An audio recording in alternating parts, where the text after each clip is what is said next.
vamos a avanzar el día. Te mandé un mensaje. Tema 1, 2, 3, 4. Recuerda.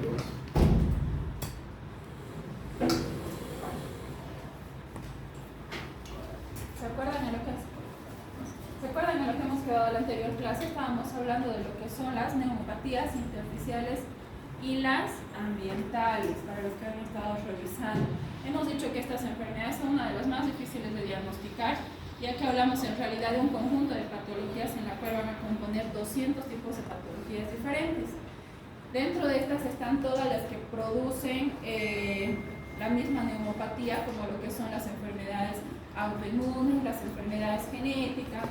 Vamos a ir solamente conociendo algunas ya, porque al final el diagnóstico y el tratamiento no va a variar, pero sí es necesario que ustedes conozcan cuáles son los agentes causales, por lo menos, para poder llevar este tipo de enfermedades.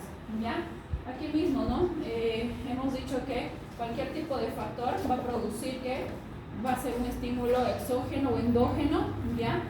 ¿Por qué endógeno? Porque hemos dicho que una de ellas es la artritis reumatoide, hemos hablado también de lo que es el lupus, el del gut pause también, y también exógenos, como lo que es el humo del cigarrillo, o estar en contacto con cualquier tipo de alergenos constantemente.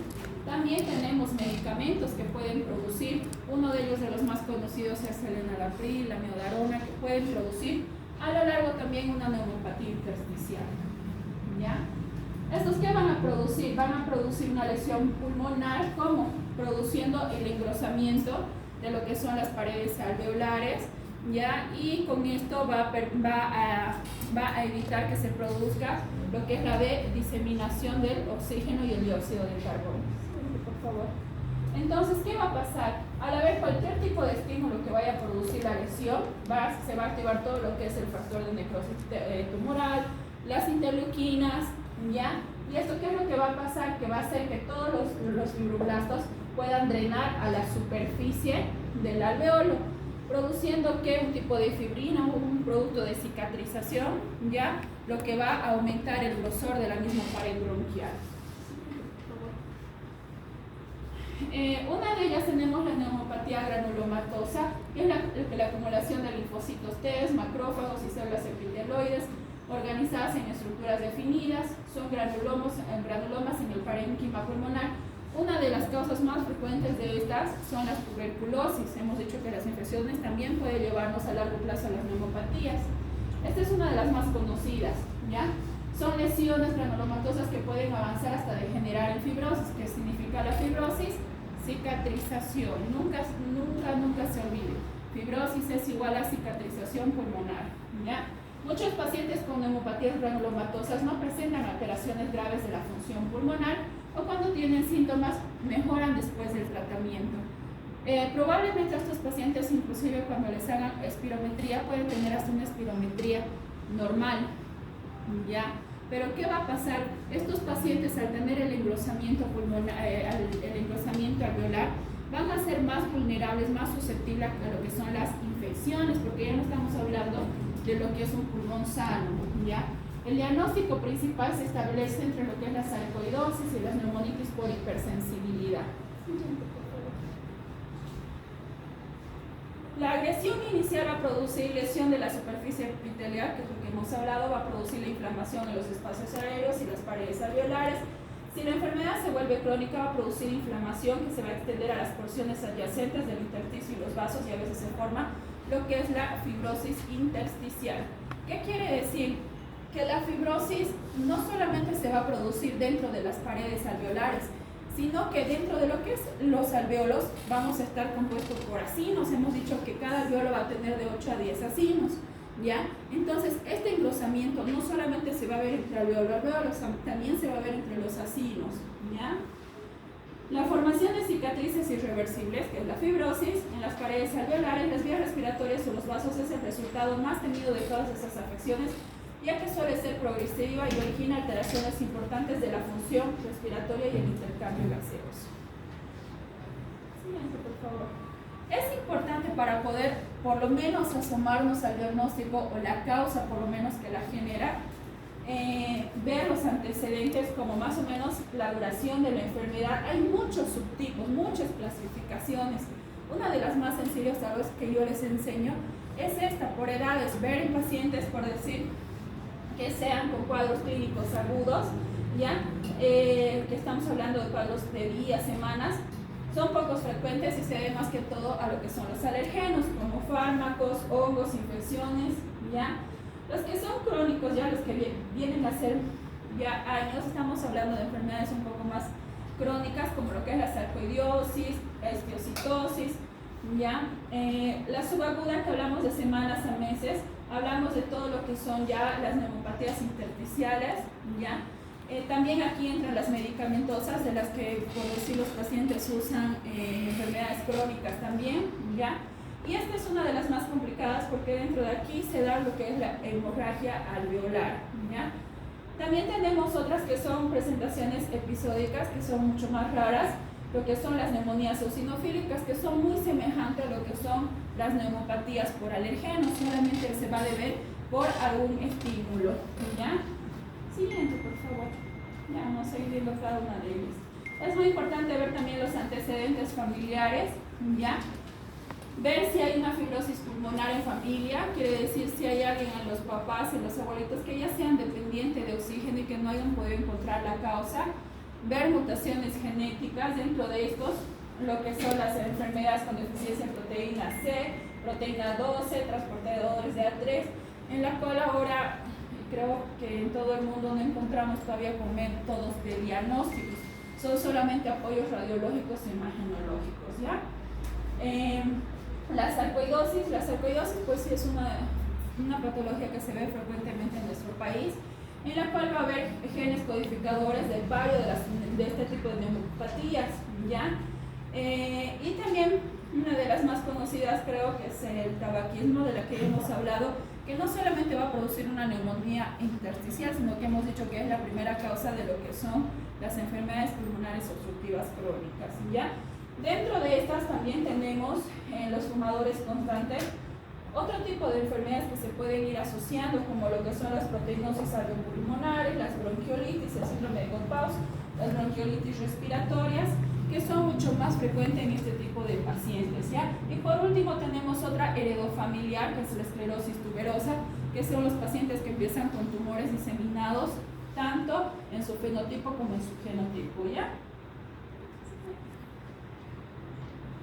Otros antecedentes de importancia es, bueno, ver si hay infecciones parasitarias dentro de la familia, ya que no nos olvidemos que estos van a ser el signo de Pfeiffer, ¿no? El que va a lograr migrar de cualquier otro lugar hacia lo que es el pulmón, ¿ya?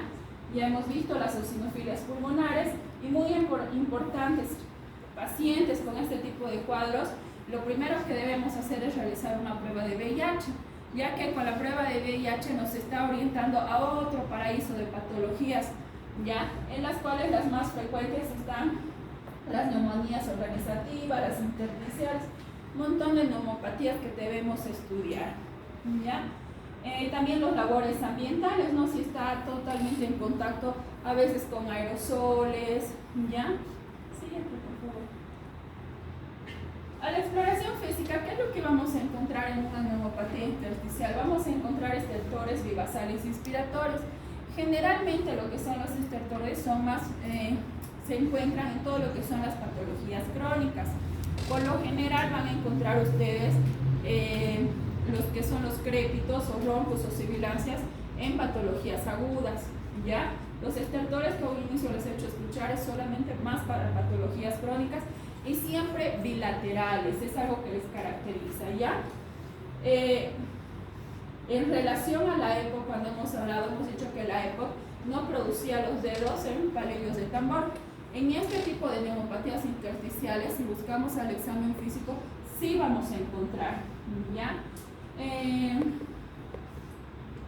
Datos de hipertensión pulmonar y colpulmonar, ¿qué significa? Al ser estos pacientes de larga data, a lo largo va a producir aumento de la presión pulmonar, lo que nos va a llevar a una insuficiencia cardíaca o una dilatación de las válvulas cardíacas, especialmente de las, ¿cuáles? Cuando hablamos de hipertensión pulmonar, ¿cuál se ve más afectada, a la derecha o a la izquierda? Levanten la mano quienes dicen derecha. Levanten la mano quienes dicen izquierda. Hipertensión pulmonar más la derecha. ¿Ya? Entonces, ¿a qué le llamamos cor pulmonar? Cor pulmonar hablamos a todos los pacientes que tengan daño cardíaco ocasionado por el pulmón. ¿Ya? Entonces, estas patologías a lo largo sí van a producir un agrandamiento cardíaco, va a pasar una falla cardíaca derecha y van a llegar a producirse lo que es el cor pulmonar. Vamos a tener síntomas como lo que es la disnea progresiva, que es el síntoma más común. Hemos dicho que en estos van a producir también dentro de su triada lo que es la tos. ¿Y cuál era el tercero, se acuerdan? La opresión torácica. Esa es la triada que debemos tener en este tipo de pacientes, ¿no? La tos dice que puede ser de inicio seca, pero a medida de que se va lesionando el pulmón, ¿qué es lo que va a pasar? Toda esa cicatriz que se va a formar en las lesiones alveolares, el paciente en algún momento va a empezar a eliminarlas porque es solamente moco, es solamente fibrina, ¿ya? Y es por eso que estos pacientes ya de larga data empiezan a expectorar, pero la característica de las flemas son pues blancas, ¿ya? Siguiente, por favor. Ahora, también podemos encontrar sibilancias, aunque es muy raro. Sibilancia encontramos más cuando hablamos de una enfermedad pulmonar intersticial, pero con algún tipo de causa que la esté agudizando, como lo que son las sobreinfecciones o los alergenos, ¿ya? Y bueno, lo que hace rato hemos dicho que forma la tríada del dolor torácico subesternal. Por favor. Ahora, si estamos hablando de lesiones crónicas, ¿ya? Y estos pacientes suelen sobreinfectarse, ¿o qué pasa? No van a dejar el desencadenante o la causa, por decir, en los pacientes en el campo que trabajan mucho con lo que son los herbicidas, ¿ya? ¿Qué va a pasar? Van a tener una reacción de hipersensibilidad, va a haber un proceso inflamatorio crónico que les va a llevar a una fibrosis, y estos pacientes en cualquier momento van a empezar a sangrar porque estamos hablando de lesiones, ya que si bien va a producir una cicatriz a largo plazo, si todo el tiempo va a estar con el agente que está causando la lesión epitelial, ¿qué es lo que va a pasar? El paciente va a empezar con una hemotisis o también una hemorragia alveolar, ¿ya? Y bueno, la hemotisis generalmente es de mal pronóstico, ¿no? Siguiente. Ahora, ¿qué debemos solicitar dentro de los estudios? Lactato deshidrogenasa. ¿Cómo va a estar el lactato deshidrogenasa? Va a estar elevada, ¿ya? ¿Por qué? Porque hay un proceso inflamatorio. Los anticuerpos contra citoplasma de neutrófilos, los anti-CCPs más conocidos, para ver si hay enfermedades autoinmunes, para ver si hay una artritis, para ver si hay lupus, vasculitis, ¿ya? El electrocardiograma va a estar normal, siempre y cuando no estemos hablando de un paciente con cor pulmonar. Y además en estos pacientes, cuando son de larga data ya empiezan a presentar datos de falla cardíaca como edemas en los pies, ingurgitación yugular, hepatomegalia, ¿qué es lo que va a pasar? Va a ser necesario hacerle una ecografía cardíaca. Uno, para ver cuánto está la presión pulmonar, es la única manera de que ustedes puedan medir. Y la segunda, visualizando cuánto está funcionando el corazón, ¿ya? Dentro de lo que son los estudios para imagenológicos, yo creo que estos son los gold estándar cada que hablamos de enfermedades pulmonares, ¿ya? Cuando hablamos de neumopatías intersticiales, no nos olvidemos, siempre son bilaterales, ¿ya? Entonces, como ustedes ven, va a tener un infiltrado difuso con el aumento de la trama. En ambos pulmones se ven más en la región basal, pero tiene diseminado en ambos, tal vez con mayor predominio en el lado izquierdo. Y bueno, la de oro, el gold estándar de oro es pues la tomografía, ¿ya? En las cuales también vamos a ver el engrosamiento de lo que son los bronquios, con pequeñas cavernas, ya que después ya vamos a ir viendo qué tipo de signos son.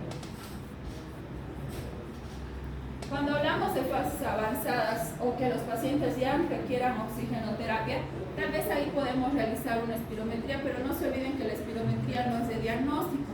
porque el paciente puede tener una enfermedad pulmonar intersticial y tener la función pulmonar todavía conservada, y además que en realidad para lo único que nos va a lograr hacer bien la espirometría es para ver el pronóstico del paciente, para ver cuánto ha disminuido su función pulmonar y ver, ¿no?, con cuánto de oxígeno o tal vez cuánto tiempo este paciente, bueno, tiene la probabilidad de mortalidad, ¿no?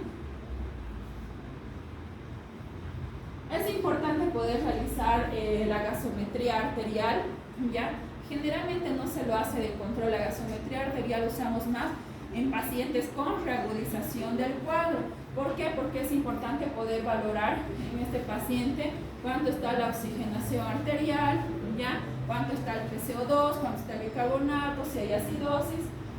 Y bueno, cuando tenemos sospecha de algún tipo de malignidad también, o que no podamos llegar al diagnóstico, como en caso de quienes es más frecuente poder hacer el lavado bronquial alveolar en los pacientes que presentan hemoptisis en la cual no se puede controlar, ¿ya? Entonces ahí sí es necesario poder hacer la broncoscopía y ver directamente qué vaso es el que está sangrando para poder hacer la cauterización del vaso y también poder descartar, hacer por descarte tumores también bronquiales. El examen histológico celular, ¿ya?, es el método más eficaz para el diagnóstico y evaluar la actividad de la enfermedad. Puedes realizar la biopsia pulmonar, también está recomendada, solo en algunos casos, ¿ya? Se realiza antes de iniciar el tratamiento, ¿ya?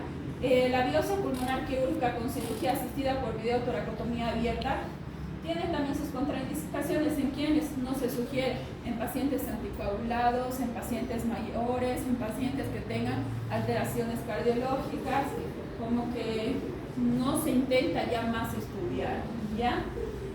La broncoscopía más biopsia está recomendada en quien, en sarcoidosis, linfangitis, carcinomatosis, neumonías, infecciones también que no se puedan controlar. Siguiente, por favor. Y bueno, creo que todo esto se resume más o menos a eso. Al terminar, a que todos vamos a terminar con corticoides. ¿Cuál es el corticoide más conocido, ya que les he hecho aprender de memoria? ¿Cuál es? Corticoide inhalatorio. ¡Qué barbaridad! Les he pasado el cuadro. ¿Tú lo has hecho? ¿Quién lo ha hecho? Alguien también me dijo: doctora, me lo he aprendido de memoria, no me acuerdo quién. Y lo tienen en la clase. Les he dicho: apréndanse cuáles son los corticoides inhalatorios, cuáles son los lavas, cuáles son los SAMs, ¿verdad? No hay prednisona inhalatoria. ¿Cuál es el corticoide inhalatorio? Alístense para el examen porque les voy a preguntar así, a preguntas abiertas, cuáles son los corticoides inhalatorios. La fluticasona. Ahora, si hablamos de corticoides endovenosos, ¿cuáles tuviéramos? Ya. Perfecto. El que más usamos es la hidrocortisona. ¿Ya? Después, todavía no se ha comprobado hasta dónde va su uso, pero sí está recomendado en los pacientes que tengan tos con expectoración, lo que son los mucolíticos. El más conocido que ahorita tenemos y el que más nos está ayudando es la acetilcisteína. La acetilcisteína únicamente se puede dar por uso tópico, que quiere decir que los pacientes tomen una dilución, vienen en sobrecitos, preparar medio vaso de agua y que tomen cada 12 horas. Ese uso tópico hace que el paciente pueda expectorar, ¿ya? ¿Qué más? Después se puede utilizar otro agente de medicamentos como lo que es la azathioprina, la ciclofosfamida, que ya se usan en pacientes en los cuales se descarte cualquier tipo de infección y que estén con una enfermedad pulmonar intersticial aguda, inflamatoria, activa, puede ser por una causa inmunitaria, en la cual tenemos que llevar al paciente a la mayor de su inmunosupresión, ¿ya? Ahí ya se va a utilizar todo lo que son los inmunosupresores más fuertes. Ojo, siempre teniendo lo que son cultivos de esputos negativos. Si le damos uno de estos a un paciente y se nos ha ido una infección, chingó el paciente. Entonces, siempre con cultivos para poder iniciar este tipo de tratamiento. ¿ya? La fibrosis pulmonar idiopática. Como dice idiopática, pues no hay un origen, sin embargo es necesario que ustedes la conozcan, ¿ya? Es la variedad más frecuente de neumonía intersticial. En la evaluación de los pacientes que llegan ante el médico con una enfermedad intersticial, un paso importante es distinguir de otras formas de fibrosis, ¿ya? Por decir que sea por un agente causal, como ya les he dicho, estar en contacto con algo de forma crónica, con algún aerosol de forma crónica, ¿ya? O de hecho que sea un paciente con tuberculosis secuelar, ¿ya?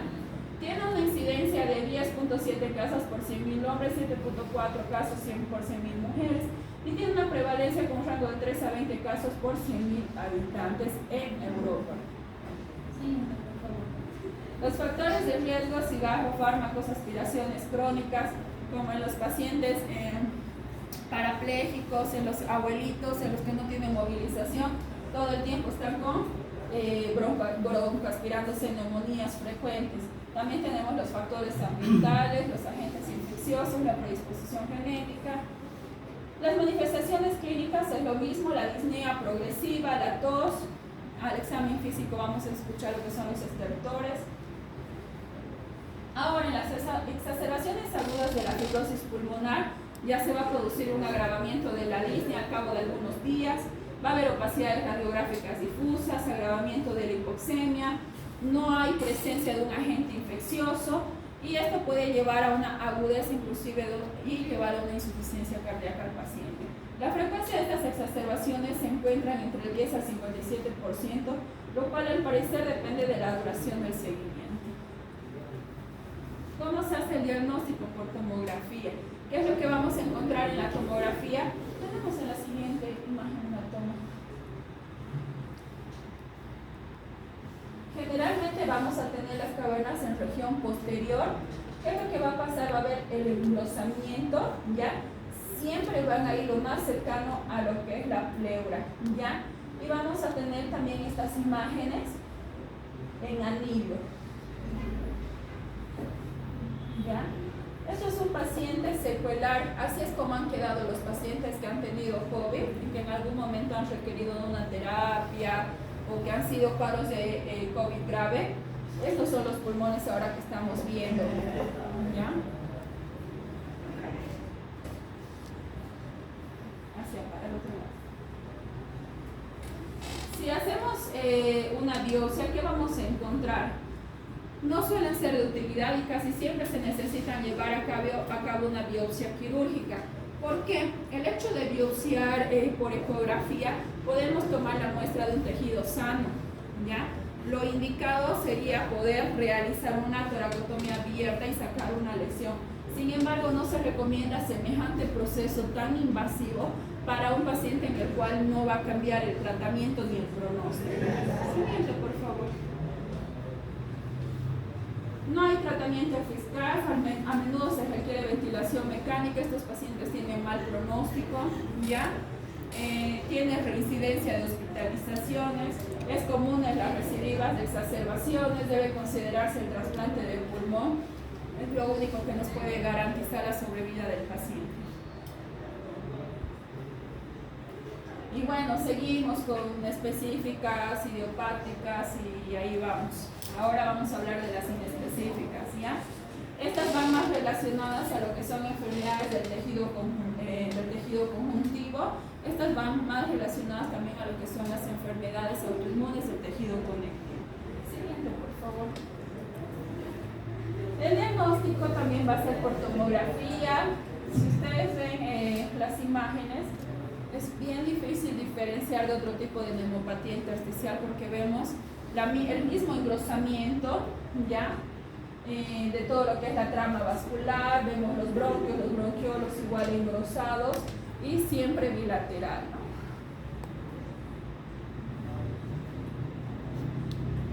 Las características histopatológicas de la neumonía intersticial inespecífica son la uniformidad de la afección intersticial en el corte de las biopsias, y esta puede ser predominantemente celular o fibrosante.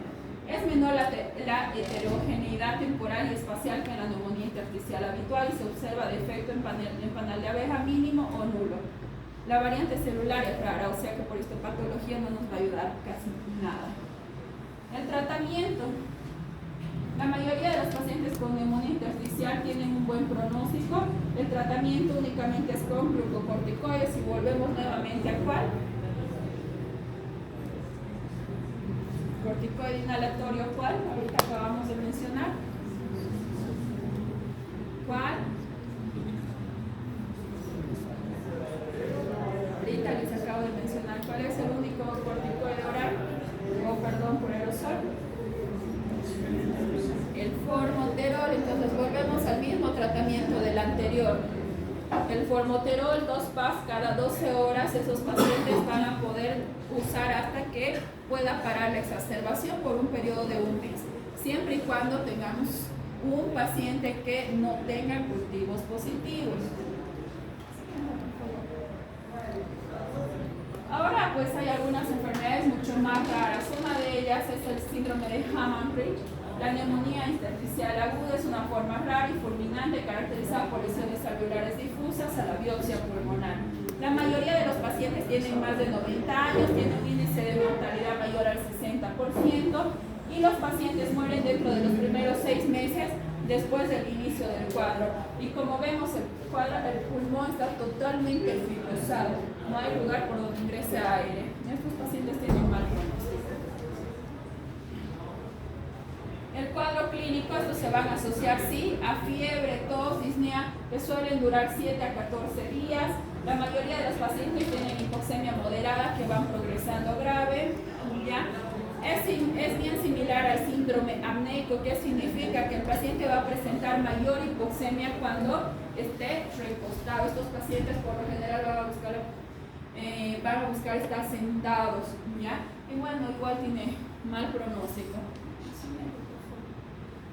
El diagnóstico pues va a ser siempre la tomografía, ¿no? El tratamiento nos puede ayudar a mejorar, a aliviar en algo lo que son los glucocorticoides otra vez, en aerosoles, pero lo más importante para este paciente es pues, poder hacer el trasplante pulmonar, ¿no? Siguiente, por favor.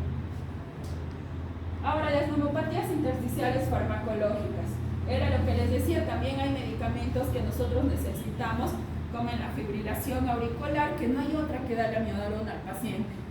Esto se usa pues de por vida, ¿no? Y este uso de medicamentos pues nos va a llevar también a este tipo de enfermedades pulmonares.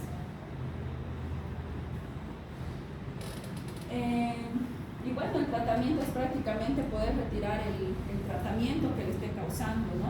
Pero generalmente se dice que estas lesiones se producen cuando usamos el tratamiento tal vez hasta por más de 5 años. La proteinosis alveolar pulmonar es un defecto de la función macrofágica y una incapacidad de procesar los tensioactivos. Es una enfermedad autoinmune con anticuerpos neutralizantes de inmunoglobulina G, que sí estamos realizando. Con una disfunción de los macrófagos alveolares tenemos la adquirida, la congénita y la secundaria. La adquirida mayor al 90% de los casos, la congénita en la cual va a haber un cambio estructural y la secundaria en la cual hay una intolerancia a las proteínas lisinúricas y puede producir la silicosis aguda. También hay leucemias por inhalación, trastornos por inmunodeficiencia, cáncer, trastornos hematopoyéticos. Es más frecuente en varones de 30 a 50 años, es gradual, va a producir disnea, fatiga, pérdida de peso, febrícula. A menudo la tos que va a producir no es productiva, ¿ya? Vamos a ver los datos de laboratorio en estos pacientes: policitemia, hiperglobulinemia, elevación del lactato desoxigenasa, todo lo que tenga que ver con enfermedades autoinmunes va a estar elevado. También nos va a apoyar a esto lo que son los estudios de imagen, la radiografía y la tomografía. La siguiente, por favor. Ya les he dicho, la condensación siempre es bilateral y esto forma lo que son las famosas alas de mariposa, como vemos en la imagen, ¿no? Va a haber en el hallazgo histológico, vamos a ver acumulación de un material hipoproteináceo amorfo en escasa o nula inflamación pulmonar, no se pierde la estructura básica de los pulmones y el tratamiento es hacer un lavado pulmonar para lo que hay que hacer la broncoscopía con lavado para poder retirar toda esa proteína que está produciendo obstrucción y lesión. Siguiente, por favor. Otros para que vayan conociendo solamente es el síndrome de God-Powers, que va a producir muy constante lo que es la hemorragia pulmonar y está muy asociado también a las nefropatías, ¿ya? Esto igual va a ser una enfermedad autoinmune, ya contra lo que son las neuroglobulina glomerulares y alveolares. Puede presentarse síndrome glomerulonephritis concomitante, donde puede estar ausente también, ¿ya? El tratamiento, ¿qué es lo que va a hacer? En esto se hace plasmaféresis. ¿Qué se refiere? Entran a un tratamiento más o menos como de diálisis, en la cual se va a hacer un limpiado de la sangre y van a sacar todos los anticuerpos que hagan que se active esta enfermedad. No hay otro. Ahora también hay trastornos hereditarios también, para hablar de las neumopatías intersticiales, como lo que es la facomatosis, la esclerosis tuberosa, neurofibromatosis, la enfermedad de Gaucher. Aquí tenemos otro, el síndrome de Hermansky-Pudlak, donde hay trastorno autosómico recesivo, se acompaña de colitis granulomatosa. Va a haber albinismo en estos pacientes oculocutáneos, va a haber diátesis hemorrágico secundaria de disfunción plaquetaria, va a haber acumulación también de lo que son los trombólípidos. El diagnóstico únicamente se va a dar por biopsia. Sí, por favor. También ya hemos hablado acerca de las que son producidas por tabaquismo. Siguiente, por favor. La esclerosis generalizada progresiva, mayor a 50% de pacientes con esclerosis generalizada progresiva, exhiben datos clínicos también de una neuropatía intersticial, ya anatomopatológicos, donde va a haber pruebas, donde van a estar tejidos inflamatorios. Las pruebas de la función pulmonar, va a haber un patrón restrictivo con alteración de la capacidad difusora, frecuentemente antes de que aparezcan datos clínicos o radiográficos. Es una enfermedad vascular pulmonar, sola o acompañada de fibrosis pulmonar, pleuritis o neumonitis. También ya hemos hablado en el tema acerca de lo que es la artritis reumatoide, que en el caso de que se active, vamos a tener un factor reumatoide positivo, vamos a tener un anti-CCP positivo, y estos pacientes en su fase activa de la enfermedad va a producir también lo que es un cuadro de neumopatía intersticial. Siguiente, por favor. También hemos venido hablando durante el tema acerca de la actividad del lupus. La actividad del lupus también nos va a presentar lo que hemos visto hace ratito, la proteinosis alveolar. Vamos a ver también la característica en la radiografía de las famosas alas del mariposa. Y generalmente tienen mal pronóstico. Siguiente, por favor. Otros tal vez menos frecuentes está la polimiositis y dermatomiositis, que solamente ocurren en el 10%. Radiográficamente van a haber opacidades difusas, reticulares, nodulares, como sin componente alveolar, con predilección por la zona basal, ¿ya? Y el síndrome de Sjögren es uno de los más conocidos para las mujeres, más frecuente en mujeres a partir de los 30 años, en la cual ya nos damos cuenta por clínica que va a presentar como la sequedad de la región genital, la sequedad de la boca, la sequedad de los ojos. Ya esto también se viene muy asociado a lo que son las neumopatías intersticiales. Y básicamente tuviéramos que avanzar, no sé, yo creo que unos 8 meses para terminar de conocer las 198 enfermedades que nos faltan de estas. Pero la idea es esa, ya que ustedes más o menos puedan ubicar las tomografías, las radiografías, ya, y ustedes puedan darse cuenta cuando nosotros hablamos de una fibrosis, cuando hablamos de un cuadro agudo de una neumonía, cuando hablamos de una neumonía más una sobreinfección bronquial, y cuando hablamos de que las enfermedades autoinmunes sí se van a ver relacionadas con cuadros pulmonares.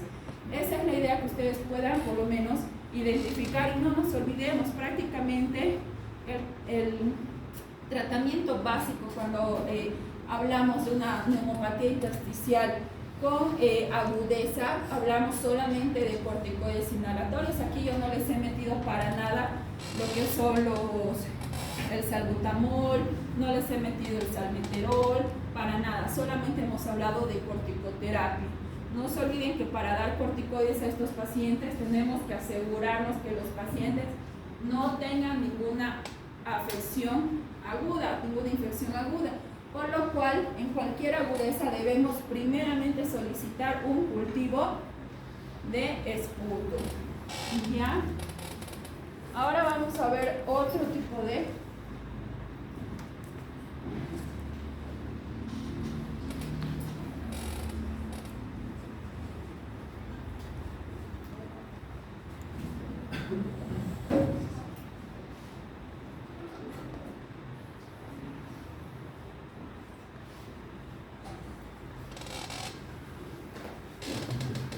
para que vean siempre empezando la pantalla.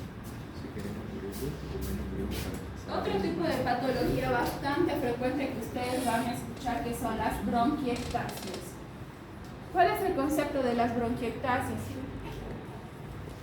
Va a ser la dilatación bronquial, ¿ya? Como vemos en las imágenes de abajo, donde se va a empezar a perder los cilios y todo lo que es el bronquio se va a empezar a llenar de moco, ¿ya? Va a presentar falla de la defensa del huésped para mantener la esterilidad de la vía aérea.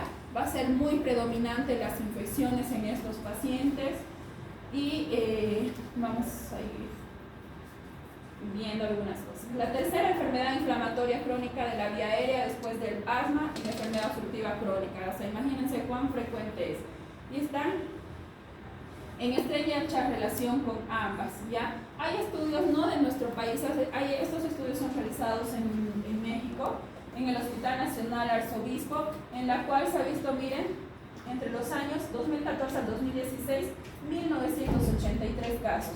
En el 2014 al 2017, en este otro, 3.656. Sería interesante que nosotros podamos llevar nuestra estadística, no la tenemos, y además no solamente la estadística, es importante que en cada hospital donde ustedes trabajen o donde ustedes hagan sus prácticas, puedan conocer el tipo de patógenos predominantes de cada hospital y de cada área.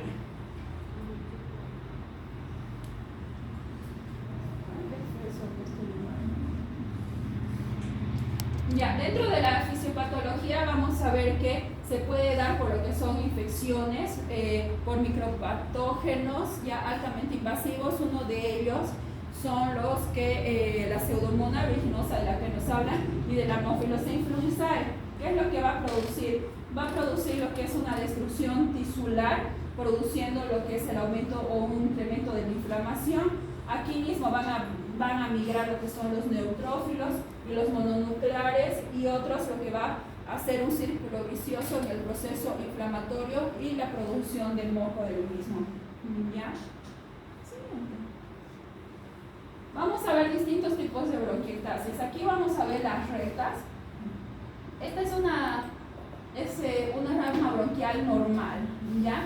Vamos a tener aquí las varicosas, las tortuosas, primero la ya. Vamos a ver las rectas, las lineales, que son estas de aquí, y las bronquiectasias, las varicosas, son estas de acá, como en pilas de moneda, y por último las bronquiectasias quísticas, que ya van a formar como anillos.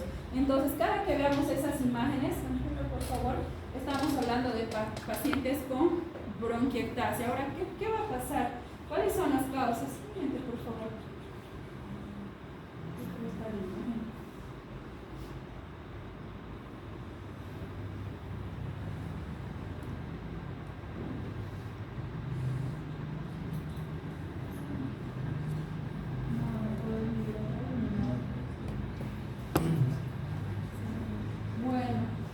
Van a estar las infecciosas, ¿ya? Dadas por bacterias, por virus, por hongos, que son en realidad las más frecuentes. También lo que son las intrínsecas, como lo que es la estenosis bronquial, las extrínsecas, como lo que son las adenopatías, que pueden causar la misma obstrucción, tumores, aneurisma. También vamos a ver las por inmunodeficiencias primarias, como lo que son, también es el VIH, las adquiridas, ¿ya? También vamos a ver las genéticas, como la fibrosis quística. Vamos a ver la pneumonitis inflamatoria, los pacientes que tengan constantemente las gastritis con enfermedades de reflujo gastroesofágico. Todo esto nos puede llevar a un cuadro de bronquiectasis. ¿Sí? Por favor. No va a poder dar esto así. Está bien, ¿no?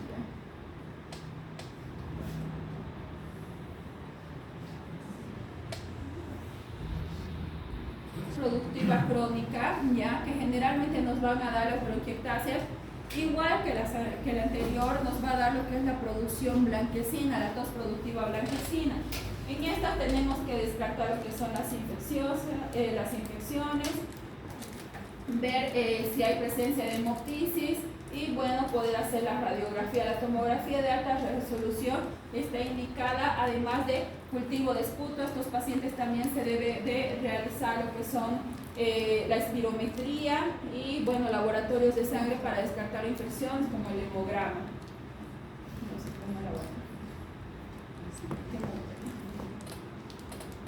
No, al otro lado, por favor.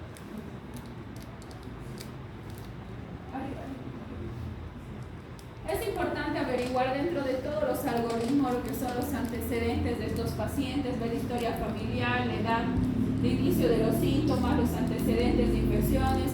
El sarampión también ha sido una causa frecuente para poder tener bronquiectasias, la tos ferrina, las neumonías necrotizantes, la susceptibilidad a infecciones, pacientes que estén en conglomeración, pacientes que estén en el geriátrico, ¿ya? Pacientes además que tengan cuadros ya de antecedentes pulmonares como asma, como enfermedades pulmonares, ver la inhalación de tóxicos, también el uso de medicamentos. Ahora, de acuerdo también a la sospecha clínica, ¿cuál es la causa que va a producir las bronquiectasias? Vamos a ir pidiendo algunos estudios, ¿no? Cuando hablamos de inmunodeficiencias por infecciones de repetición, es muy importante pues realizar obviamente la prueba de VIH. Hay que ver inmunoglobulina E y la inmunoglobulina G son las que más se piden. También si hablamos de fibrosis quística, ya son solamente para que puedan conocer cuáles pueden ser las causas también. Siguen.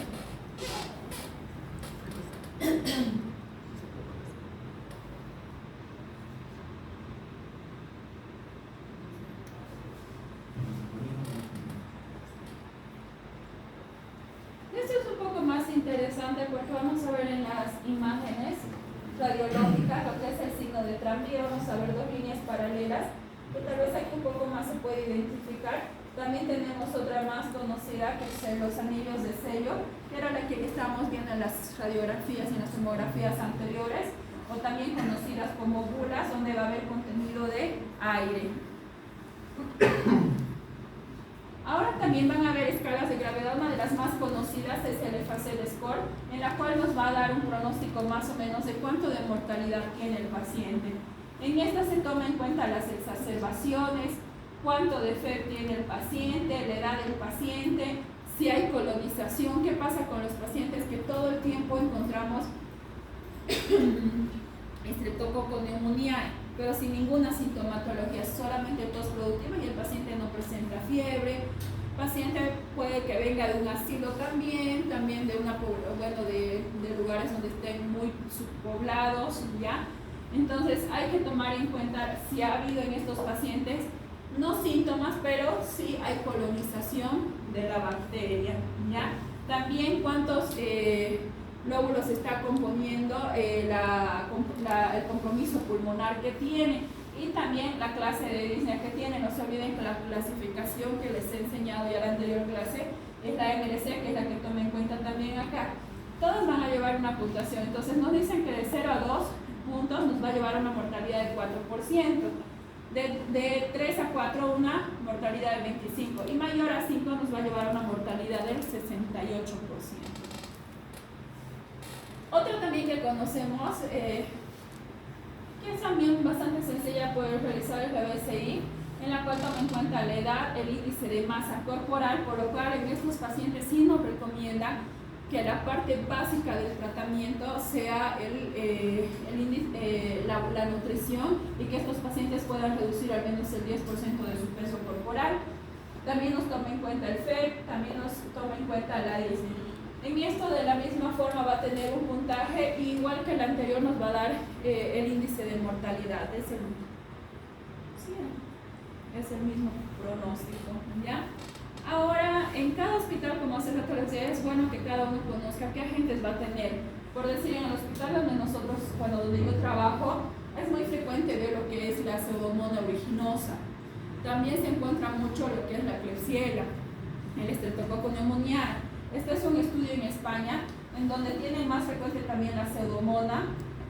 También es muy frecuente la cándida, los hongos, y también tienen como frecuencia el Staphylococcus aureus.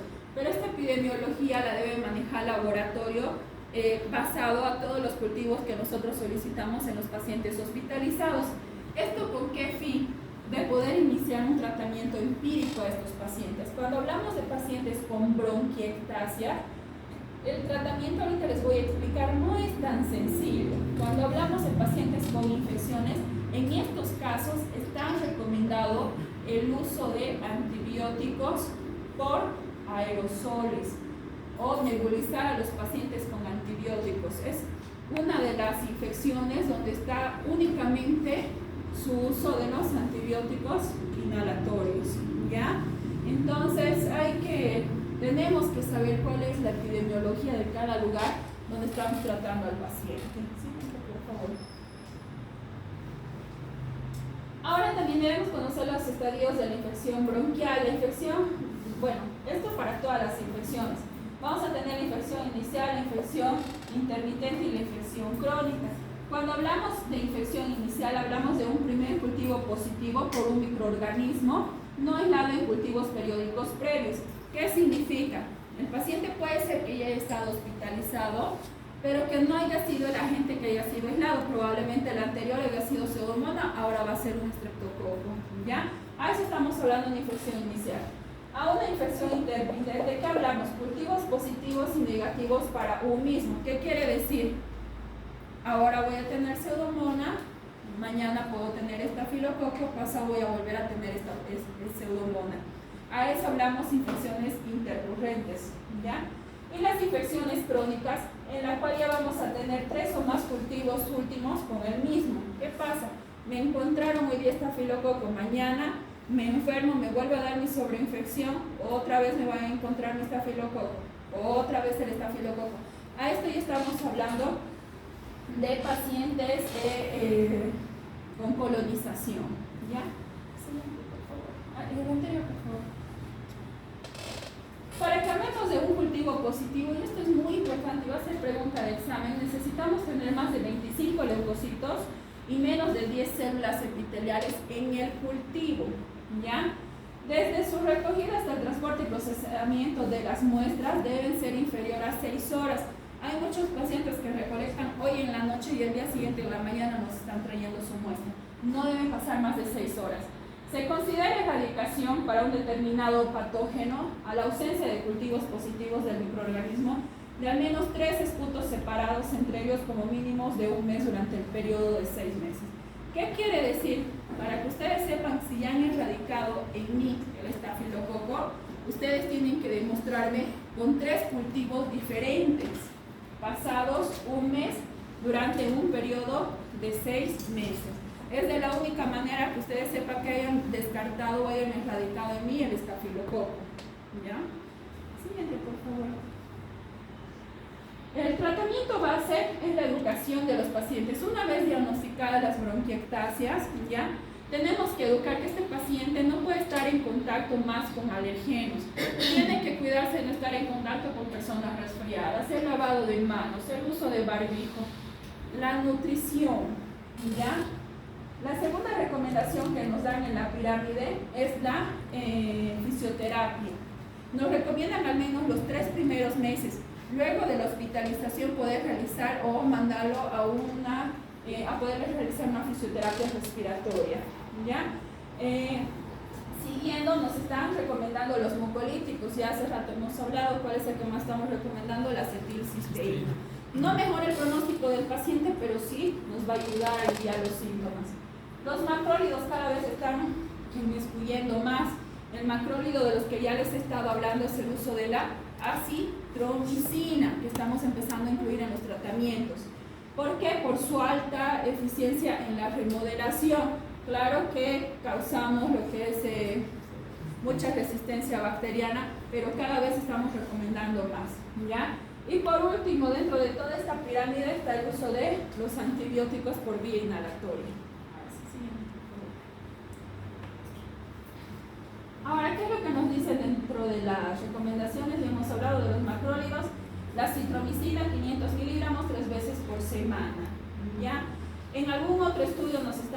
recomendando la citromicina 250 miligramos diario por un periodo de 3 meses.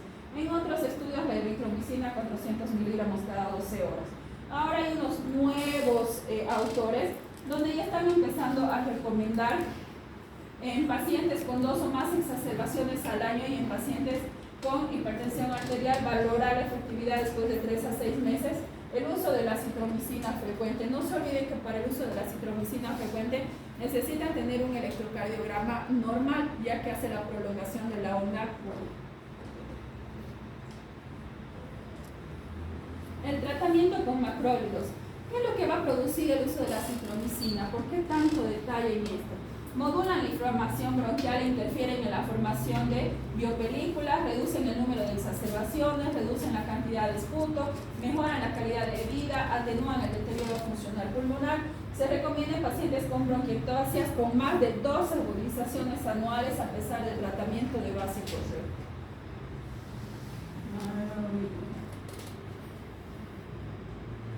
Y eso que tabla de individuo.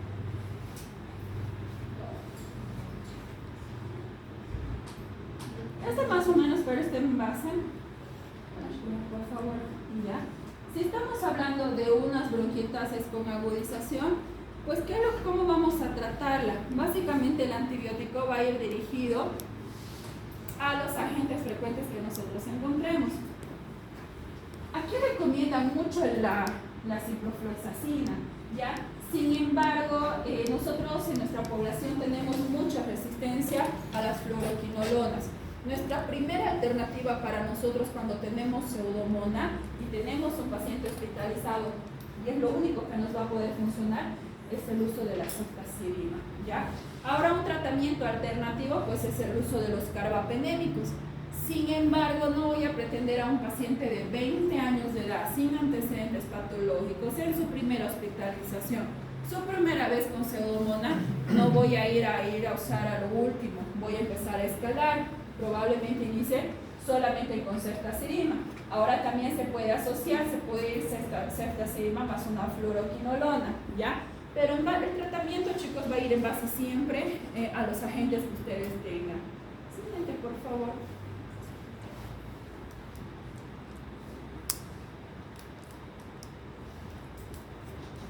Esas tablas se las voy a pasar para que las puedan tener. Es muy importante el manejo de las bronquiectasias, especialmente en la hospitalización, y ver cómo vamos a ir tratando cada una, ¿ya?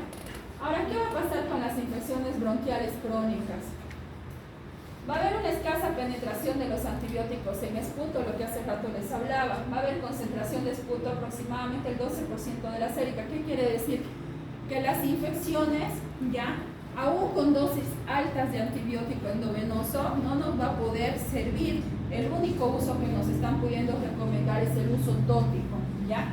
Además que el utilizar antibióticos por tiempo prolongado, como necesitan estos pacientes que a veces necesitan hasta 21 días de antibiótico, tienen alto riesgo de toxicidad, ¿ya? Es de difícil erradicación, presenta resistencia a la mayoría de los antibióticos orales y hay una capacidad de mutación. Siguiente, por favor. Especialmente esto se da más en pacientes que hayan sido post-intubación, pacientes que hayan estado en la terapia intensiva donde tengan agentes realmente multiresistentes. ¿Qué es lo que va a pasar? Por decir el ejemplo de la infección bronquial por Pseudomonas aeruginosa. Vamos a tener que darle el antibiótico inhalatorio, ya sea para una primera infección, para poder erradicar desde el inicio, o para pacientes que tengan tratamiento de infecciones crónicas que no se hayan podido erradicar. ¿Cuáles son las ventajas de la antibiótico-terapia inhalada? Depósito directo a la zona infectada, aumento de la concentración en el árbol bronquial, 100 veces más a la concentración sérica, es 25 veces mucho más sensible para lo que es la Pseudomonas aeruginosa, niveles séricos inferiores que en endovenoso y vía oral, menor toxicidad sistémica, escasos efectos secundarios y poco broncoespasmo y afonía. Uno de los medicamentos que más se usan, voy a tener que prestarles, es la colistina, ¿ya? La colistina ya viene en otros países directamente como inhalatorios, como si viniera cual, a ver cuál se usa por la boca ahorita, como fueran los aerosoles, como si fuera el salbutamol, ¿ya?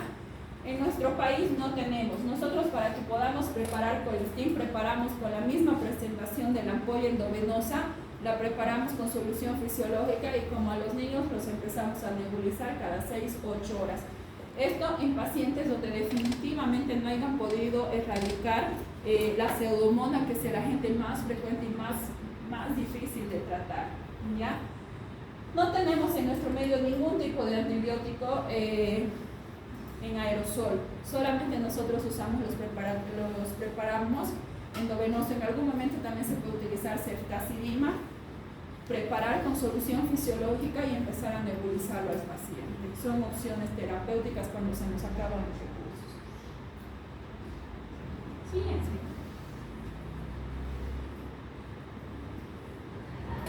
Ahora, ¿cómo hacer la profilaxis de las bronquiectasis? En todos los pacientes con cuadros pulmonares está recomendado poder realizar las vacunas, ¿ya? Y lo que dijimos, controlar el peso, poder llevar una vida activa, 7.000 pasos al día, o también llamado lo que son los 150 minutos semanales, ejercicio físico habitual, al menos 30 minutos al día, ¿ya? Esas son las recomendaciones básicas. Y creo que con eso hemos terminado. Para la próxima clase vamos a estudiar lo que es tromboembolismo pulmonar. Pero esta vez va a ser al revés. Esta vez yo les voy a preguntar a ustedes. Yo voy a dar el tema, obviamente, pero yo les voy a hacer a ustedes también que me den conceptos, clasificaciones, sintomatología. Tienen que saber, para mí tromboembolismo pulmonar es una de las patologías que tienen que saber tanto como tuberculosis, tanto como neumonías. Hay algunas donde no les presiono tanto, pero en esta sí. Entonces necesito que me estudien para venir a clases, ¿ya?